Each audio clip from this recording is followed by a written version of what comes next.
Good morning. അപ്പോൾ എല്ലാവർക്കും സുഖമല്ലേ? ഇന്നത്തെ രാവിലത്തെ വിശേഷങ്ങൾ കണ്ടാലോ? ഇന്ന് രാവിലെ ഇവിടെ ക്യാരറ്റ് പുട്ടായിരുന്നു. എൻ്റെ മോൾക്ക് ഏറ്റവും ഇഷ്ടം ക്യാരറ്റാണ്, വെജിറ്റബിളിൽ ഏറ്റവും ഇഷ്ടം ക്യാരറ്റാണ്.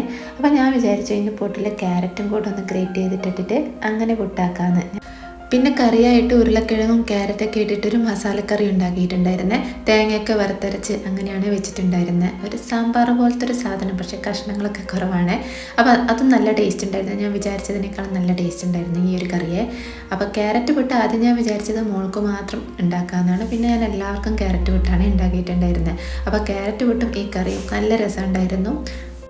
അങ്ങനെ രാവിലത്തെ ബ്രേക്ക്ഫാസ്റ്റൊക്കെ കഴിഞ്ഞ് ഒരു മാങ്ങ ഇരിപ്പുണ്ടായിരുന്നു. ഈ മാങ്ങ ഒന്ന് ജ്യൂസ് അടിക്കാമെന്ന് വിചാരിച്ച് ഈ മാങ്ങ ഇതുപോലത്തെ സാധനങ്ങളൊക്കെ ജ്യൂസ് അടിച്ചിട്ട് കുടിക്കാനാണ് എനിക്ക് ഏറ്റവും ഇഷ്ടം. എനിക്കല്ല, എൻ്റെ വീട്ടിലുള്ള എല്ലാവർക്കും ഈ ഫ്രൂട്ട്സ് ജ്യൂസ് അടിച്ച് കുടിക്കാനാണ് ഇഷ്ടം. അങ്ങനെ ഫ്രൂട്ട്സ് തിന്നാൻ മടിയും എന്നാൽ ജ്യൂസ് അടിച്ചാൽ നന്നായിട്ട് കുടിക്കുകയും ചെയ്യുന്ന ആരെങ്കിലുമൊക്കെ ഉണ്ടോ?